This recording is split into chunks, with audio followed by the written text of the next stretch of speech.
Bonjour et bienvenue dans le podcast Bien dans mon ventre. Je suis Anne-Sophie Pasquet, je suis naturopathe et formée à la micronutrition et absolument passionnée de santé naturelle. Il y a quelques années, j'avais une digestion très compliquée et j'avais constamment mal au ventre. C'est à ce moment-là que j'ai commencé à m'intéresser à la santé naturelle et à modifier mon alimentation et mon hygiène de vie, et ça a complètement transformé ma digestion et ma vie au global. J'ai alors décidé de me spécialiser dans le domaine du digestif, de l'alimentation et du microbiote pour pouvoir aider les autres à retrouver un ventre serein. Et je forme aujourd'hui également les naturopathes, nutritionnistes et autres professionnels de santé à la prise en charge des troubles digestifs. Aujourd'hui dans ce podcast, je te partage mes meilleurs conseils pour que tu puisses toi aussi te sentir au top, en pleine santé et te sentir bien dans ton ventre et dans ta vie. Maintenant c'est parti pour l'épisode du jour, bonne écoute! Bonjour et bienvenue dans ce nouvel épisode et bienvenue dans le podcast Bien dans mon ventre. On se retrouve aujourd'hui avec l'épisode numéro 54 dans lequel nous allons parler une nouvelle fois du syndrome de l'intestin irritable parce qu'il y a quand même énormément de choses à dire sur ce fameux syndrome de l'intestin irritable. Et dans cet épisode, j'ai envie de revenir un petit peu sur les mythes et réalités autour de ce syndrome. Alors pour des questions de raccourcissement, je vais l'appeler le syndrome tout simplement, ou le côlon irritable. Je vais peut-être pas répéter pendant tout l'épisode syndrome de l'intestin irritable, on est d'accord qu'il n'y a pas plus long comme expression. Donc voilà, je vais essayer de résumer ça un petit peu sous le nom de syndrome ou de côlon irritable, et je vais un peu dégommer des mythes qui peuvent exister autour de ce syndrome, et puis aussi poser quelques réalités, en sachant quand même que la science patauge un peu sur tout ce qui concerne justement le côlon irritable. C'est pas encore hyper clair, honnêtement j'ai l'impression que chacun a un petit peu sa petite version et il n'y a pas vraiment de consensus. Donc je vais essayer un peu de détailler ce qui semble être quand même assez clair d'un point de vue scientifique, en tout cas sur lequel les scientifiques se mettent à peu près d'accord. Moi, tout ce que j'ai pu apprendre en tout cas sur ce syndrome de l'intestin irritable. Et puis on va voir aussi un peu quelques mythes qui peut y avoir autour et voir ceux qui sont vrais ou non. Donc voilà comment va s'organiser un petit peu l'épisode. D'abord on commence par ce que c'est le syndrome de l'intestin irritable et ensuite on verra un peu ce que ça n'est pas, justement quels sont les mythes qu'il peut y avoir autour et qui sont pas forcément vrais, ou en tout cas pas toujours. Enfin voilà, en tout cas on va voir un peu tout ça. Alors dans cet épisode, je ne vais pas détailler trop la partie prise en charge du côlon irritable parce que évidemment ça va dépendre de chaque personne et ce serait évidemment trop long de pouvoir tout détailler en un épisode, et voir ce serait en fait impossible puisque vous allez voir justement il y a différents axes en fait avec ce syndrome de l'intestin irritable, et donc la prise en charge va dépendre de quel axe va être plus important que l'autre, et puis chaque personne étant tellement différente, et c'est vraiment le principe en naturopathie, c'est l'individualisation. Donc voilà, je vais pas, dans cet épisode, je vais pas vous donner une prise en charge classique du côlon irritable, il faut faire ça, ensuite il faut faire ça. C'est quasiment impossible, mais quand même, je ne vais pas vous laisser comme ça. Je vais donner des pistes de ce qu'on peut faire selon les axes que l'on va voir justement. En gros, il y a à peu près 3 axes qu'on va développer en tout cas dans cet épisode. Et on va voir un petit peu ce qu'on peut faire pour chacun de ces axes. Alors déjà, il faut savoir que le côlon irritable, il ne rentre pas dans la catégorie de ce qu'on appelle les MICI ou les MICI, selon comme on a envie de le dire.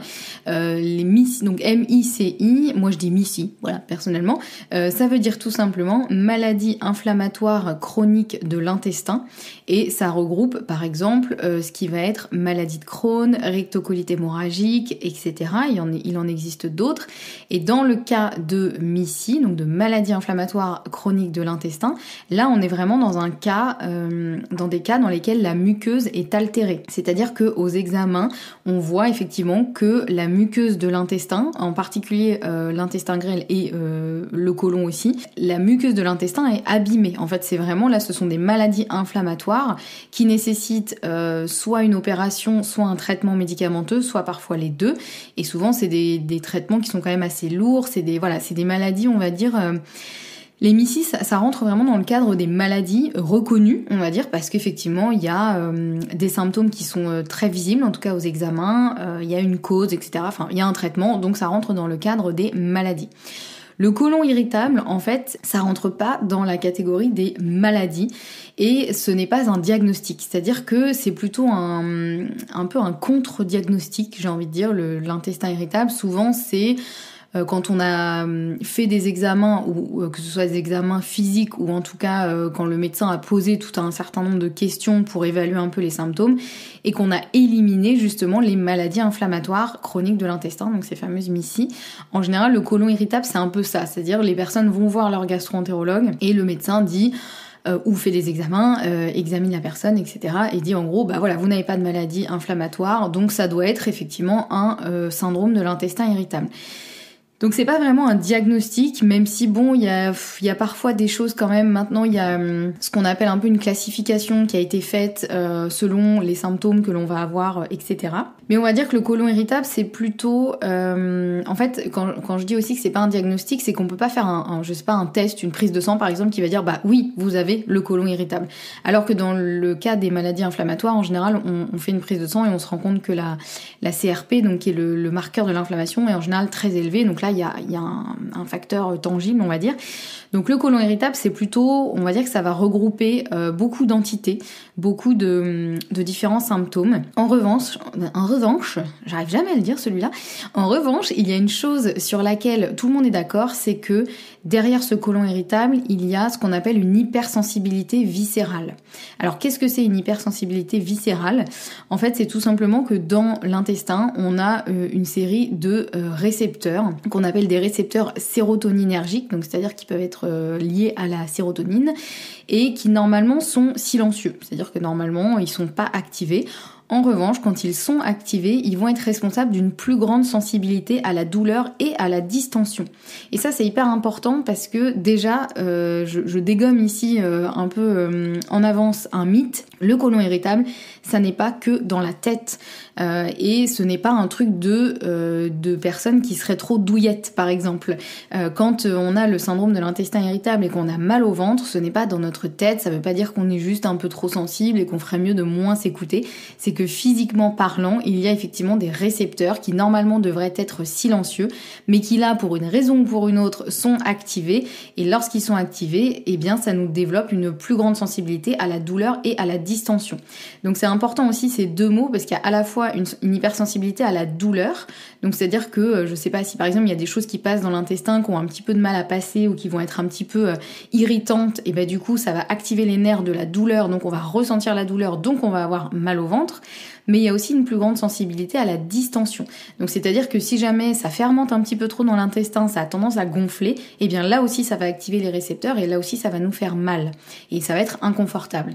Donc voilà, déjà premier point, et ça a priori tout le monde est à peu près d'accord, effectivement il y a une hypersensibilité viscérale. Donc ça explique aussi le fait que y a certaines personnes par exemple qui vont de temps en temps avoir le ventre qui gonfle mais qui n'auront pas du tout mal et qui seront à peine dérangées par ça, juste ça va les gêner un peu parce qu'elles seront un peu serrées dans leurs pantalons, mais en gros elles vont dire bon non ça va, moi j'ai pas de problème de ventre, de digestion, alors qu'il y a d'autres personnes qui effectivement vont avoir le ventre qui gonfle et ça va être très douloureux et ça va être très inconfortable.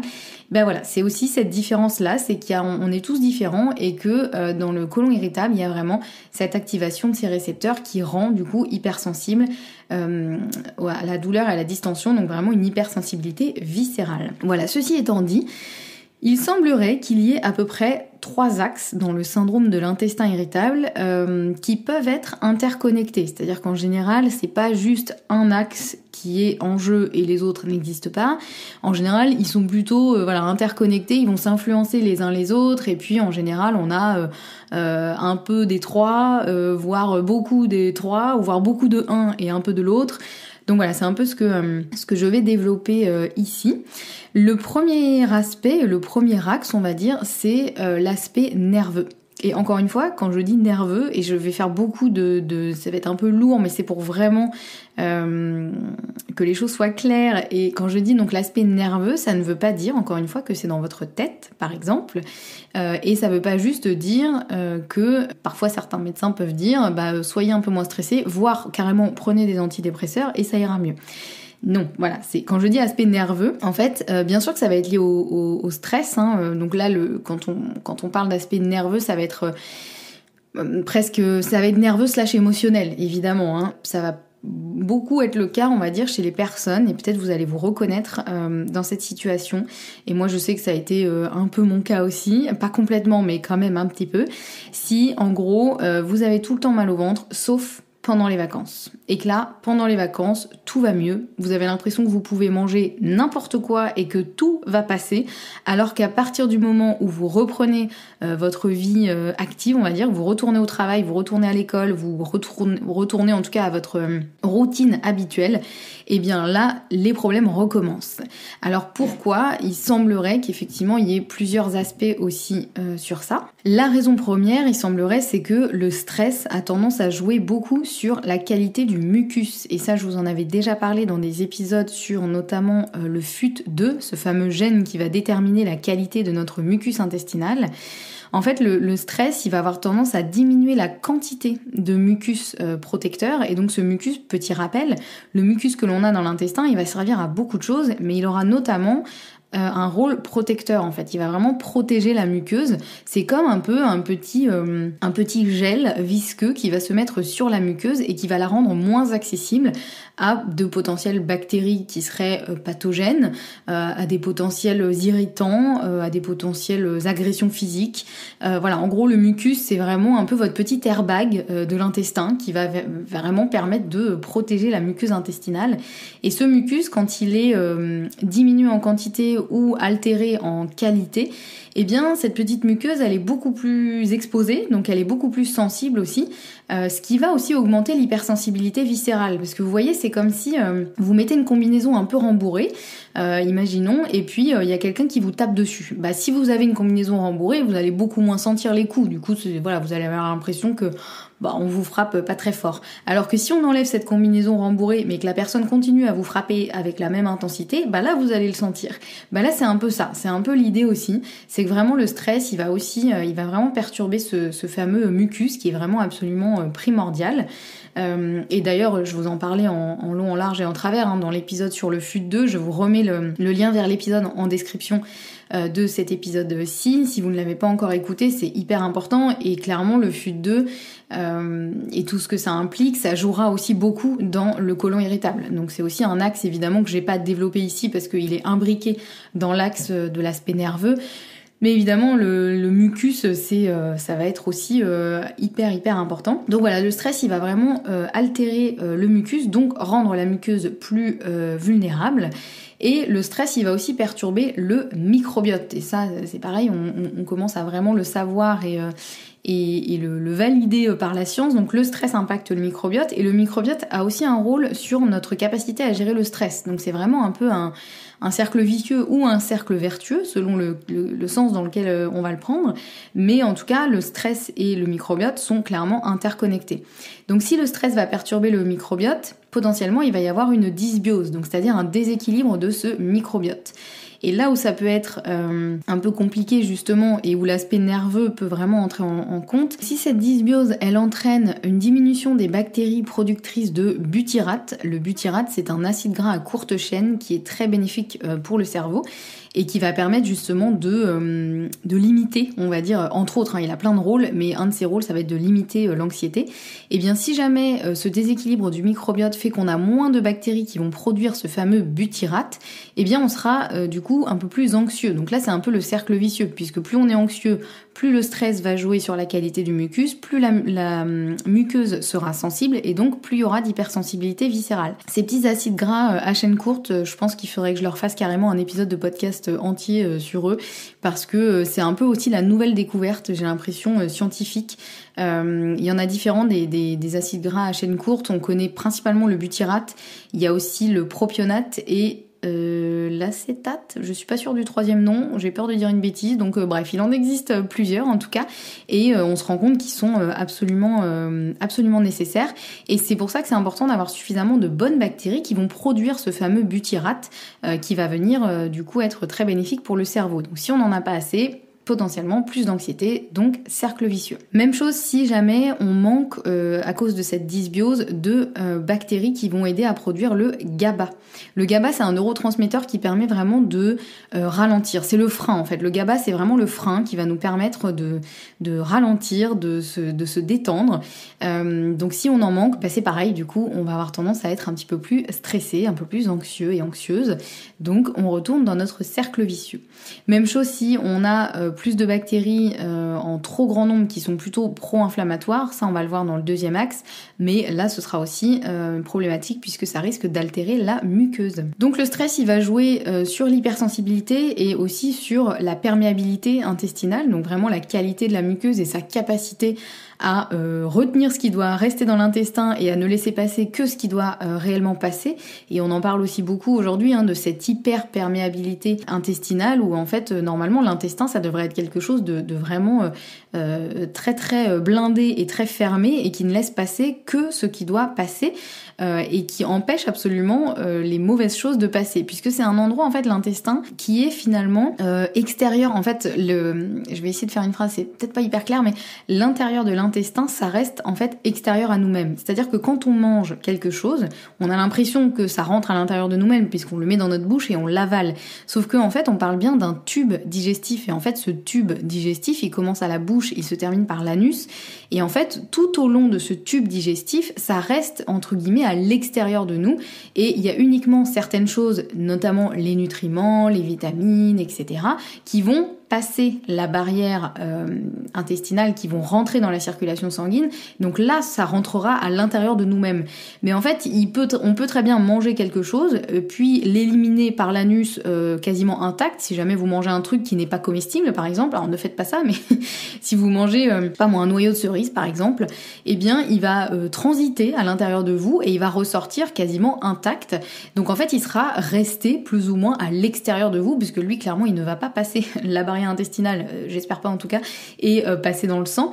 Donc voilà, c'est pour ça que cette muqueuse intestinale, elle doit normalement rester quasiment imperméable et ne laisser passer vraiment que ce qui doit passer, ce qui est validé. Vous voyez, c'est comme s'il y avait un videur à l'entrée d'une boîte de nuit qui est hyper sélectif. Le problème, c'est que cette muqueuse, quand elle est abîmée, quand elle est irritée, elle va avoir tendance à laisser passer des choses qui ne devraient pas passer. Et là, c'est là où ça peut devenir un petit peu compliqué. Donc voilà, le stress, il va avoir cette action directe sur la muqueuse, mais aussi indirecte par perturbation du microbiote et micro-inflammation, qui va justement augmenter l'activité sérotoninergique de ces récepteurs et donc augmenter l'hypersensibilité viscérale. Donc vous voyez, c'est pour ça qu'on dit que le stress peut vraiment être un élément déclencheur ou en tout cas amplificateur du côlon irritable. C'est tout simplement pour ça. C'est pas juste dans notre tête, c'est pas juste de dire ah bah c'est de ma faute, j'ai mal au ventre parce que je suis stressée.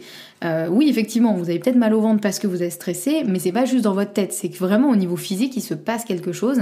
Et donc j'espère que le fait de mieux connaître cet axe, ça vous donnera aussi envie de justement de s'attaquer au stress. Parce que justement vous allez me dire ok super, je suis stressée, donc je sens que ça augmente mon côlon irritable, qu'est-ce que je fais du coup? Eh bien on s'attaque au stress, évidemment, il va falloir tous les moyens possibles et surtout par les moyens qui vous conviennent, réussir à s'attaquer au stress. Et d'ailleurs plus ça va, plus je suis en train de me dire que je vais faire un épisode entier de podcast aussi sur comment diminuer le stress. Bon, je vous en ai déjà fait un sur comment un peu ma stratégie contre l'anxiété, mais ça peut être il peut y avoir aussi plein d'autres éléments qui rentrent en compte. L'idée c'est vraiment de mettre une conscience dessus, de mettre en place des choses et de trouver ce qui vous convient à vous. Et c'est pas parce que on vous dit faites ça, ça ira mieux, et que vous essayez, ça ne va pas mieux, ça ne veut pas dire que vous avez un problème ou qu'il y a aucune solution qui existe pour vous. Il y a autant de solutions qu'il existe de stress, donc faut vraiment trouver ce qui nous convient. Et il faut être prêt à le faire aussi, parce que c'est bien beau de le savoir, mais il faut aussi passer à l'action, et ça parfois je sais que ça peut être compliqué. Donc évidemment, qu'est-ce qu'on fait? On s'attaque au stress, on rééquilibre le microbiote. Alors là vous allez me dire oui c'est un peu vaste, comment je fais? Évidemment là il vaut mieux être accompagné, parce qu'il faut savoir où est le déséquilibre, quelles sont les bactéries qui sont en jeu, comment est-ce qu'on va rééquilibrer ça, est-ce qu'il suffit simplement de donner des bonnes bactéries qui vont prendre la place des mauvaises et tout ira bien, est-ce qu'il faut d'abord éliminer les mauvaises? puis ensuite remettre des bonnes. Voilà, tout ça, ça va évidemment dépendre de chaque cas. On va essayer aussi d'éviter au maximum les irritants pour préserver la muqueuse. Donc tout ce qui peut un petit peu irriter une muqueuse intestinale, si on est stressé, on va essayer de le diminuer au maximum, c'est-à-dire notamment tout ce qui est pimenté, hein, ça on le sait, tout ce qui est poivre, piment, ça va clairement venir irriter la muqueuse. Alors il y a certaines personnes qui les tolèrent très bien, mais quand on a un côlon irritable, on essaye d'éviter un petit peu. Aussi les tanins du vin rouge, ça peut être irritant, donc ça c'est pareil, ça va dépendre des personnes, mais c'est à voir, c'est à tester. La lectine du blé aussi, elle peut avoir fortement tendance à irriter les intestins, donc si on sent qu'on est un peu en crise, on essaye de limiter le blé autant que possible. Donc c'est un peu moins restrictif que de limiter le gluten, puisque là on parle vraiment de la lectine du blé, c'est pas forcément le gluten, là c'est vraiment la lectine. Donc ça permet quand même de continuer à consommer des céréales qui contiennent un petit peu de gluten mais qui ne sont pas du blé. Donc voilà, c'est quand même un petit peu moins restrictif. Et on essaiera aussi d'éviter tout ce qui va être, tout ce qui va faire sécréter énormément de bile, parce que la bile peut être aussi irritante, ça on le verra dans un autre axe, mais la bile peut être irritante pour l'intestin, donc on essaiera d'éviter tout ce qui va être vraiment des gras très industriels, voyez, tout ce qui est friture, quoi. C'est vraiment ça va vraiment faire beaucoup travailler la bile. On évitera, on peut continuer à consommer du bon gras, mais voilà, on essaiera d'éviter de s'enfiler une grosse barquette de churros à la fête foraine, par exemple.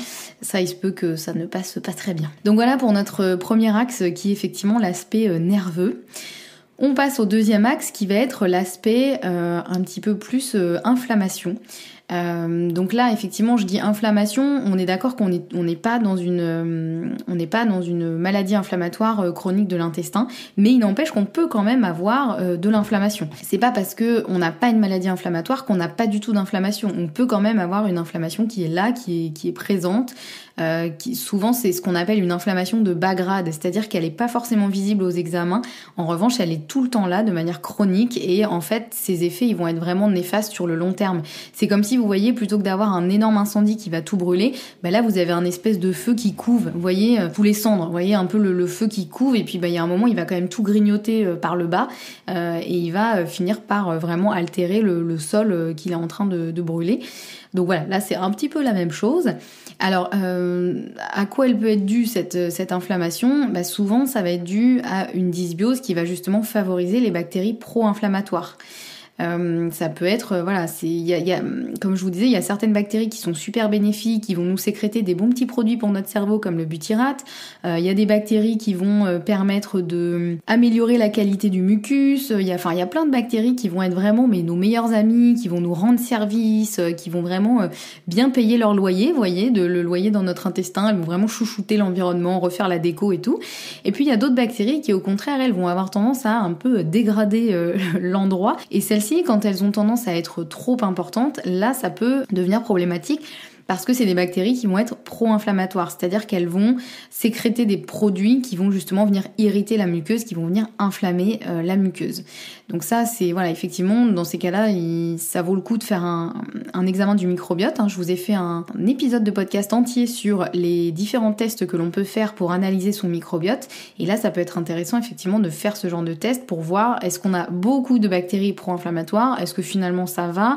Comme ça, la stratégie n'est pas la même en fait. C'est simplement que ça permet de savoir est-ce qu'il faut un traitement antibiotique très ciblé pour éliminer les bactéries pro-inflammatoires ou est-ce que finalement il suffit de rajouter des bonnes bactéries qui vont prendre la place et tout ira bien. Donc ça, effectivement, c'est assez compliqué de le savoir sans examen. On peut avec un questionnement, mais voilà, c'est quand même plus fiable quand on a un examen.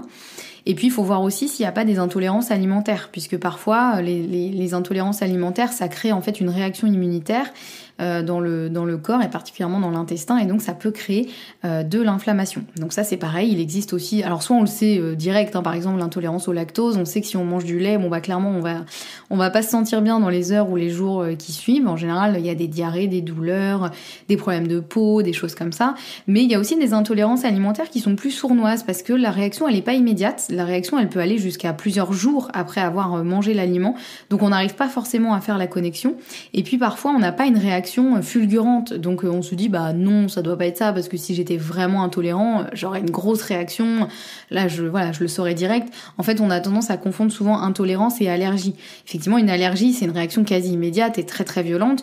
Une intolérance ça peut être plutôt une réaction qui peut mettre du temps à arriver et qui est pas forcément spectaculaire. Donc voilà, ça peut être intéressant de faire un test. Il existe des tests qui permettent de voir un peu si on a en gros des anticorps à certains aliments.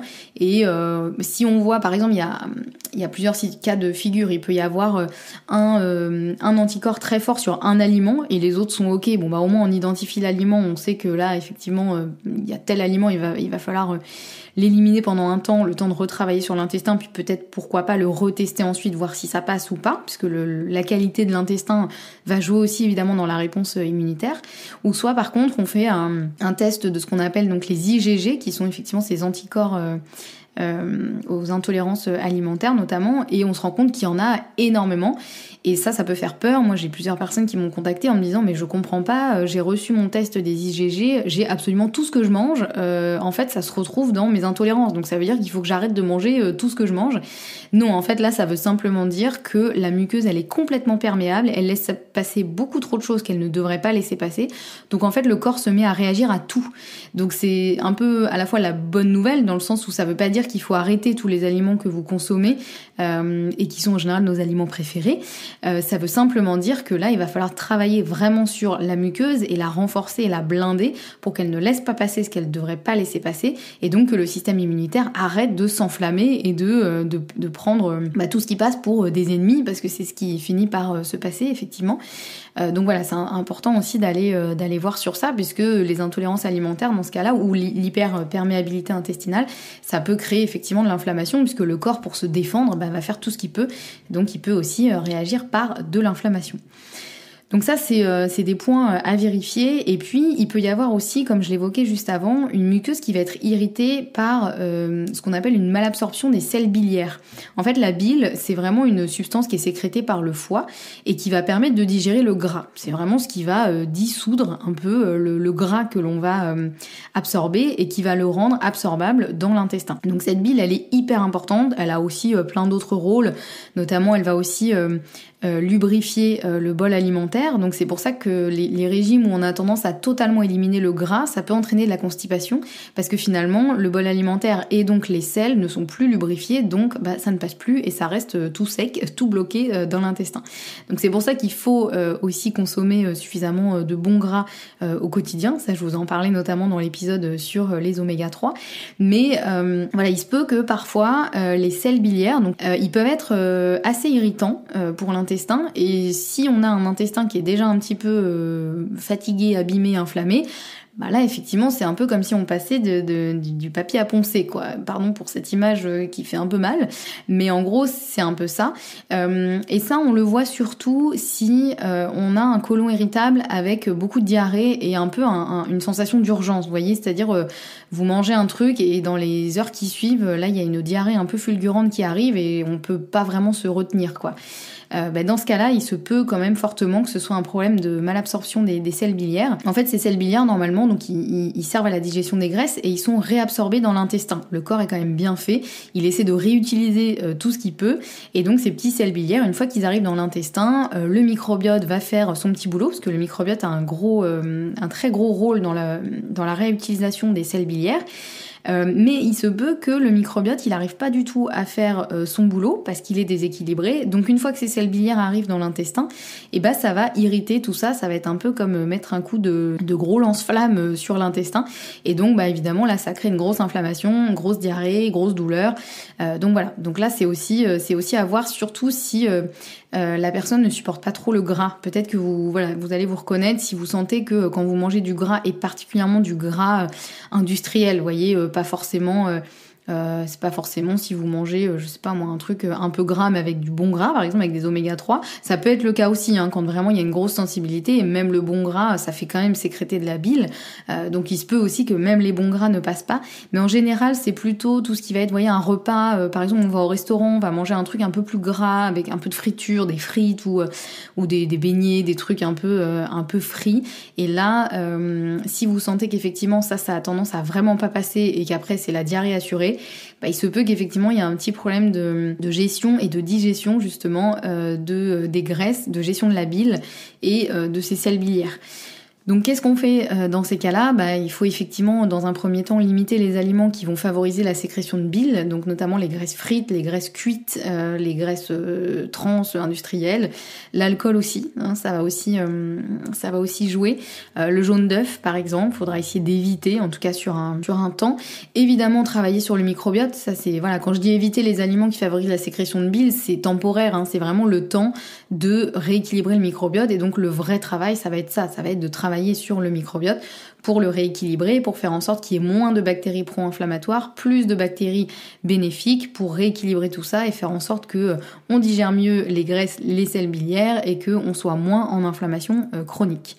Et aussi en attendant, on peut voir pour prendre un peu des pansements pour la muqueuse, comme des choses comme de l'argile, ou il y a des choses qui vont vraiment permettre de calmer le feu en attendant que le microbiote puisse se rééquilibrer. On arrive ensuite à notre troisième axe qui entre en jeu dans le côlon irritable, ça va être l'aspect fermentation excessive. Et ça, en général, ça arrive assez souvent. Un des symptômes majeurs en général avec le côlon irritable, c'est les ballonnements. Donc les ballonnements, c'est tout simplement quand nos petites bactéries intestinales vont créer du gaz en fermentant des aliments. En fait, la fermentation, c'est une façon de digérer les choses, sauf que, on le sait aujourd'hui, la fermentation, ça fait des bulles. Donc voilà, en général, la fermentation, c'est un processus qui est normal et qui se passe dans l'intestin en général sans qu'il y ait trop de soucis. Mais quand elle devient effectivement excessive, là ça crée des gros ballonnements et ça peut être assez problématique.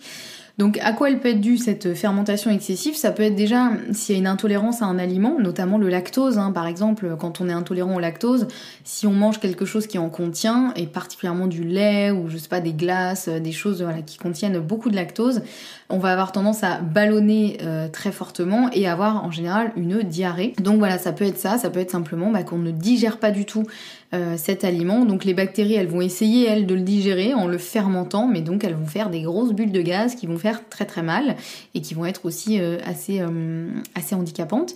Et puis ça peut être aussi la présence d'un SIBO. Il semblerait que, il y a plusieurs études en tout cas qui montrent que il se pourrait que les 2/3, jusqu'aux 2/3 des patients qui ont un syndrome de l'intestin irritable ont aussi un SIBO ou une candidose. Parce que l'hyperfermentation, ça peut être aussi dû à une candidose. Voilà, c'est pour ça que souvent les deux sont un peu liés et je sais que ça peut être un petit peu confus tout ça, parce qu'on se dit mais attends, c'est quoi la différence ? Alors le SIBO, pour revenir un petit peu sur ça, SIBO c'est un acronyme pour Small Intestinal Bacterial Overgrowth. Donc c'est en gros en français, on traduit ça je crois par pullulation bactérienne intestinale. En gros, normalement dans l'intestin grêle, il y a assez peu de bactéries. Les bactéries, elles sont surtout présentes dans le côlon, donc en dernière partie de digestion. Or, pour différentes raisons, et ça c'est pareil, je pense que je pourrais faire un épisode de podcast entier sur le SIBO, il se peut qu'il y ait des bactéries qui se développent dans l'intestin grêle, alors qu'elles ne devraient pas. Et donc, en général, quand c'est le cas, du coup, les aliments sont fermentés dès leur arrivée dans l'intestin grêle, et donc ça crée des ballonnements qui sont assez spectaculaires. Et souvent, ça peut être très lié effectivement, en plus de ça, à l'intestin, au syndrome de l'intestin irritable. Les deux sont parfois un petit peu difficiles à distinguer, donc c'est pour ça qu'il faut vraiment pas hésiter à se faire accompagner par un professionnel, parce que c'est parfois très dur de s'y retrouver. Tout le monde tâtonne un petit peu. Mais voilà, du coup, cette fermentation excessive, ça peut être aussi la présence d'un SIBO ou d'une candidose. Et notamment, ça peut être le cas s'il y a ce qu'on appelle une hypochloridrie l'hypochlorhydrie. Donc ça, je vous en ai aussi déjà parlé dans un épisode de podcast, je crois, où j'expliquais que parfois les problèmes intestinaux en fait viennent de l'estomac. Simplement que l'estomac il n'est pas assez acide, alors que l'estomac c'est important qu'il soit suffisamment acide pour bien digérer les aliments. Et quand il n'est pas assez acide, il va avoir tendance à laisser passer des choses qui vont être mal digérées. Donc c'est l'intestin qui se retrouve à essayer de faire le boulot, sauf que lui c'est pas son boulot. Et donc là ça va créer des dysbioses, des problématiques de déséquilibre, des problématiques de pullulation justement bactérienne. Donc c'est aussi quelque chose à voir. L'hypochlorhydrie, elle peut avoir plein de sources. Ça peut être le stress, par exemple. Ça peut être un problème de thyroïde. Enfin, il y a plein de choses à voir. Mais du coup, c'est assez commun, effectivement, un peu ce SIBO ou cette candidose. Et la candidose, oui, pour rappel aussi, là, ça va être une pullulation, on va dire, du candida albicans. Le candida albicans, c'est une bactérie qui est normalement présente dans l'intestin en petite quantité.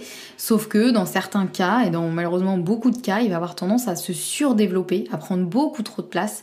Et là, ça va créer ce qu'on appelle une candidose ou une espèce de mycose généralisée, donc de mycose intestinale qui peut parfois se développer et atteindre d'autres endroits.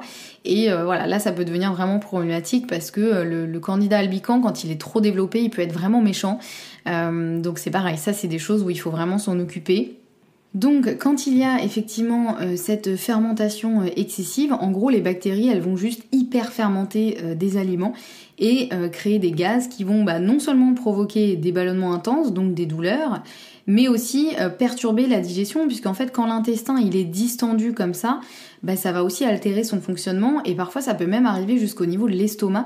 On peut avoir des remontées, il peut y avoir un peu ce qu'on appelle un peu un écrasement de l'estomac, tellement l'intestin est gonflé et prend beaucoup de place, ça va du coup un petit peu écraser l'estomac, donc ça peut créer des remontées acides, des douleurs, des problèmes de digestion, enfin voilà, c'est vraiment, notre ventre il est quand même assez extensible, mais il n'est pas non plus fait pour avoir des intestins qui sont surgonflés et qui vont perturber physiquement la digestion. Et puis le problème, c'est que le SIBO, notamment, selon le type de bactérie qui va être présent et s'être développé, les bactéries, elles peuvent aussi créer des gaz inflammatoires, comme de l'hydrogène ou du méthane, qui sont sécrétés en toute petite quantité, mais en fait, si c'est amené à durer et à se répéter, ça va être des gaz qui vont être très inflammatoires dans l'intestin, donc qui vont vraiment venir abîmer petit à petit la muqueuse et donc vraiment venir inflammer l'intestin. Donc là, qu'est-ce qu'on fait ? Là, honnêtement, il faut se faire accompagner par un professionnel. Hein. Là, il s'agit pas juste d'enlever certains aliments et en général, tout ce qui est SIBO et candidose, ça nécessite une prise en charge médicale, c'est-à-dire que là, on a vraiment souvent besoin d'utiliser des antibiotiques, soit des antibiotiques, vraiment le médicament, l'antibiotique, soit ce qu'on appelle des antibiotiques naturels avec certains éléments qui vont permettre de venir de vraiment assainir l'intestin. Mais voilà, ça, il faut pas faire n'importe quoi, il faut pas faire une automédication parce que on peut quand même faire quelques dégâts si on n'utilise pas les bonnes choses au bon dosage. Il faut vérifier si ça fonctionne, etc. Il faut repeupler ensuite, une fois qu'on a enlevé les mauvaises bactéries, il faut repeupler avec des bonnes bactéries. Donc effectivement, si vous voyez que vous avez tendance à avoir des ballonnements qui sont vraiment hyper intenses, hyper gênants, le mieux c'est quand même de se faire aider par un professionnel, potentiellement de faire un test de microbiote pour voir justement un peu quelles sont les bactéries présentes, lesquelles sont en trop grande quantité, lesquelles vont être manquantes, et voir ensuite c'est quoi la méthode à suivre pour éliminer les mauvaises bactéries et repeupler avec des bonnes bactéries. Voilà un peu pour ces trois aspects, ces trois axes du coup liés au côlon irritable. Encore une fois, ils sont souvent interconnectés, hein, donc l'un va souvent avec l'autre et l'un implique aussi parfois l'autre. Donc on voit donc qu'il y a, pour rappel, un aspect nerveux, un aspect fermentation et un aspect inflammation. Et encore une fois, donc le côlon irritable, ce n'est pas un diagnostic, c'est vraiment une pathologie qui va regrouper plusieurs entités. Donc j'espère que c'est un petit peu plus clair en tout cas sur le syndrome de l'intestin irritable. Encore aujourd'hui, tout le monde tâtonne un peu, hein, soyons honnêtes, il y a autant de syndromes de l'intestin irritable qu'il y a de personnes. Il n'y a pas deux personnes qui ont absolument tout pile les mêmes symptômes et il n'y a pas deux prises en charge qui vont être absolument identiques. Donc c'est pour ça que c'est important aussi de se faire accompagner sur tout ça. Maintenant, voyons un petit peu les mythes qu'il peut y avoir autour de ce syndrome de l'intestin irritable. Et pour ça, notamment, je vous avais demandé sur Instagram les choses que vous avez pu entendre ou que même vous pouvez peut-être croire par rapport au syndrome de l'intestin irritable, parce que c'est super dur de s'y retrouver. Il y a tellement d'infos différentes, il y a tellement de contradictions aussi de tout ce qu'on peut lire sur ce fameux syndrome. Et il en est ressorti effectivement plusieurs mythes un petit peu, que je vais essayer un peu de dépatouiller ici et de voir, de éventuellement vous apporter une réponse, en tout cas de vous donner soit mon point de vue, soit le point de vue de la science, si effectivement il y en a un. Alors, premier mythe, le syndrome de l'intestin irritable, on naît avec, naît du verbe naître, donc c'est-à-dire que c'est à la naissance, pas de chance, t'es tombé sur la mauvaise loterie, et toi, tu es né avec le syndrome de l'intestin irritable. Alors, j'ai envie de dire, en grande majorité, non. Non, mais, voilà, je vais vous faire une réponse un peu de mitigée. Non, on ne naît pas avec, normalement. Je crois que ça doit être quand même des cas très très rares. Normalement, on ne naît pas avec. En revanche, on peut avoir de fortes prédispositions. De plusieurs choses, déjà de par le microbiote de notre maman, puisque c'est du microbiote de notre maman dont on hérite en grande partie. Notamment à la naissance. Donc il y a aussi le mode de naissance qui va jouer. Est-ce qu'on est né par césarienne? Est-ce qu'on est né par voie basse? Est-ce que il y a eu des complications à l'accouchement? Est-ce que aussi est-ce qu'on a eu des traitements antibiotiques, particulièrement dans les premiers mois ou les premières années de vie? Donc ça va jouer effectivement, puisque tout ça, ça va influencer le microbiote qui va nous être donné effectivement un peu en cadeau de naissance. Même si le microbiote il se construit tout au long d'une vie, mais il semblerait que les 3 premières années de vie sont quand même les années les plus cruciales en ce qui concerne la qualité du microbiote et voilà, la construction du microbiote. Le fait qu'on ait eu beaucoup de stress étant bébé aussi, ou si la maman a été très stressée pendant la grossesse, ça peut aussi jouer effectivement, parce qu'on l'a vu, le stress influence évidemment le microbiote. Et surtout, il arrive quand même très souvent que le syndrome de l'intestin irritable survienne suite à un choc émotionnel. Donc là, on voit effectivement l'aspect nerveux qui est vraiment pas négligeable.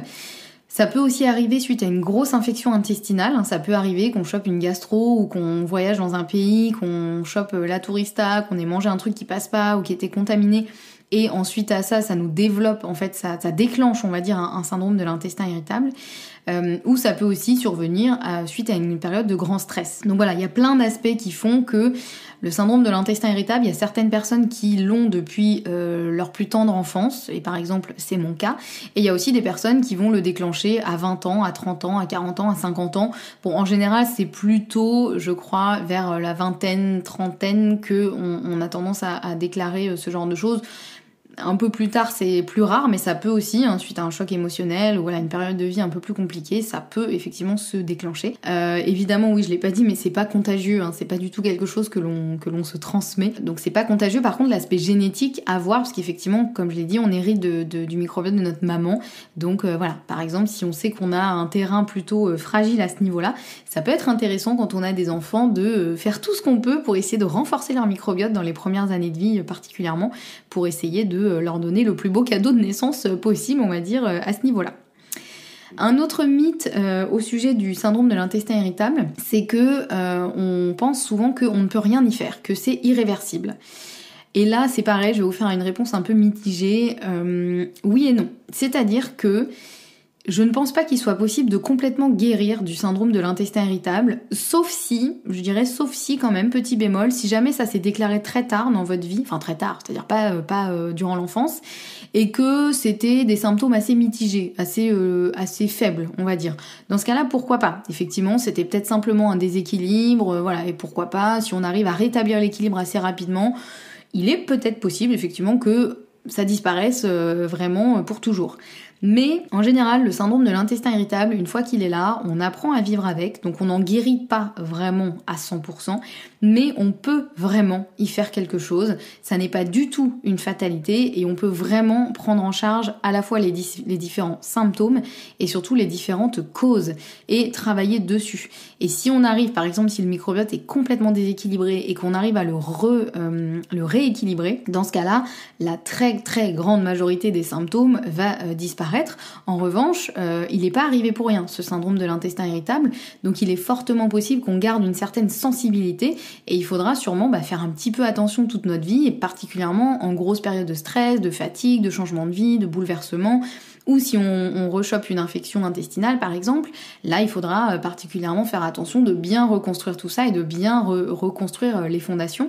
Mais en tout cas voilà, on peut largement améliorer les symptômes et les faire quasiment disparaître. Donc ça c'est sûr de sûr, je vous le garantis, même si vous avez déjà, je sais pas si vous avez le syndrome de l'intestin irritable depuis des années, que vous avez l'impression d'avoir absolument tout essayé et que rien n'a fonctionné, croyez-moi, il existe des solutions et c'est peut-être juste que vous n'avez pas trouvé la bonne solution, peut-être pas la bonne personne pour vous accompagner, que c'était peut-être pas le bon moment aussi de votre vie.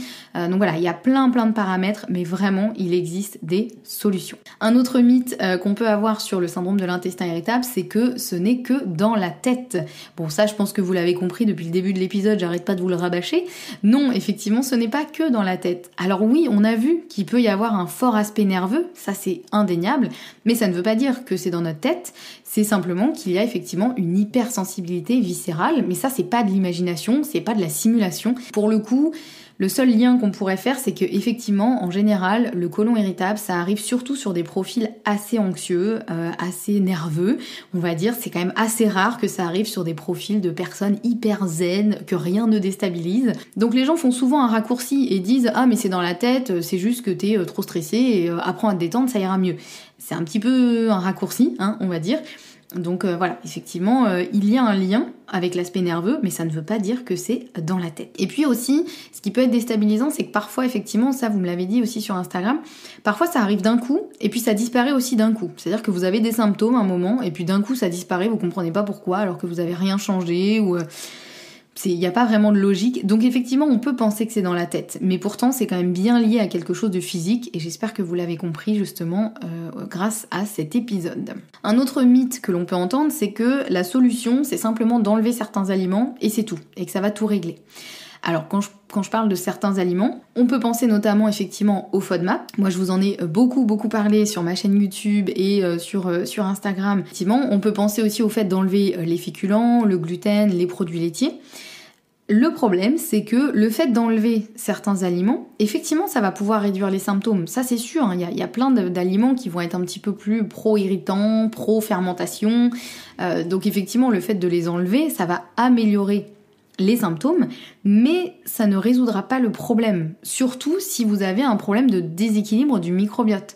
Là, dans ce cas-là, il faudra sûrement améliorer ça d'une autre façon et pas uniquement en se basant sur l'alimentation. Donc c'est pour ça que je vous avais fait aussi un épisode, il me semble, sur les FODMAP. Est-ce que c'est la solution magique ou pas ? Eh bien oui, c'est une très bonne solution pour éliminer les symptômes, mais ça ne résout pas le problème, surtout si effectivement on est en présence d'un axe plutôt déséquilibre du microbiote, même un axe nerveux. Donc voilà, donc ça peut être une solution temporaire pour éliminer les symptômes, et ça peut être aussi intéressant de le faire en même temps qu'on va travailler sur l'intestin pour justement permettre à l'intestin un peu de se reposer en même temps qu'on va rééquilibrer le microbiote, retravailler sur la muqueuse intestinale, etc. Mais le fait d'éliminer simplement des aliments, c'est rarement ce qui va résoudre le problème, sauf si, par exemple, vous avez effectivement là une maladie cœliaque, par exemple, vous êtes vraiment intolérant au gluten, là oui, effectivement, il faudra mieux enlever complètement le gluten. Ou si vous êtes vraiment intolérant au lactose, là, effectivement, il vaudra mieux enlever le lactose, ça c'est sûr. Mais c'est pas pour autant que ça va absolument résoudre tous les problèmes. Et enfin, dernier mythe que je voulais aborder ici, c'est que on pense parfois qu'il suffit de prendre des probiotiques et que tout ira bien. Eh bien, je vais encore faire une réponse de Normand, et je peux me permettre de dire ça parce que je suis normande et fière de l'être. La réponse sera oui et non. C'est-à-dire que les probiotiques, s'ils sont bien choisis, et je précise et je répète, s'ils sont bien choisis et bien adaptés à votre situation, oui, ça pourra aider, puisqu'on l'a vu, effectivement, parfois il faut ramener des bonnes bactéries pour qu'elles prennent un peu le contre-pied des autres, qu'elles prennent plus de poids que les autres, plus de place, et donc qu'elles évitent aux mauvaises bactéries de se développer. Donc là, effectivement, ça pourrait être intéressant. Mais attention, Les probiotiques, si on les choisit mal, si on les prend de la mauvaise des manières, on va dire, ou des mauvais produits, ils peuvent rendre parfois les choses pires, et particulièrement si on a un SIBO. Ça peut être hyper dangereux de donner des probiotiques sur un SIBO, parce qu'en fait, il y a déjà tellement de bactéries, et là, on va juste venir en rajouter. Donc là, c'est prendre le problème à l'envers, et il va falloir d'abord enlever les mauvaises bactéries, et les bactéries qui sont en trop grande quantité, avant de penser éventuellement à donner des probiotiques. Donc voilà, c'est pour ça que prendre des probiotiques, ça peut être intéressant, mais ça suffit rarement tout seul. Encore une fois, ça va dépendre des cas. Mais en général, prendre des probiotiques, oui, si c'est bien choisi et si ça entre dans une démarche qui va être un petit peu plus large que juste prendre un probiotique et on s'arrête là et tout ira mieux. Et surtout, on fait très attention si on a un SIBO ou même une candidose, on évitera de rajouter des bactéries. Encore une fois, sauf si vraiment vous êtes accompagné par un professionnel de santé, que le probiotique il est choisi, que les souches présentes de bactéries dans le probiotique sont hyper choisies, là pourquoi pas. Mais si vous allez juste à la pharmacie en disant « je voudrais un probiotique parce que j'ai le syndrome de l'intestin irritable », ça peut être qui tout double, hein. Ça peut vous faire du bien de manière ponctuelle, comme ça peut être la grosse cata. Et voilà, on arrive tranquillement à la fin de cet épisode. Il y avait beaucoup de choses à dire, hein. Je me rends compte qu'il est quand même très très long cet épisode. En effet, il y a quand même énormément de choses à dire sur le syndrome de l'intestin irritable. En tout cas, j'espère que c'est un peu plus clair pour vous, que vous y voyez plus clair, que peut-être c'est moins la confusion. J'espère que c'est pas plus la confusion à la suite de l'écoute de cet épisode.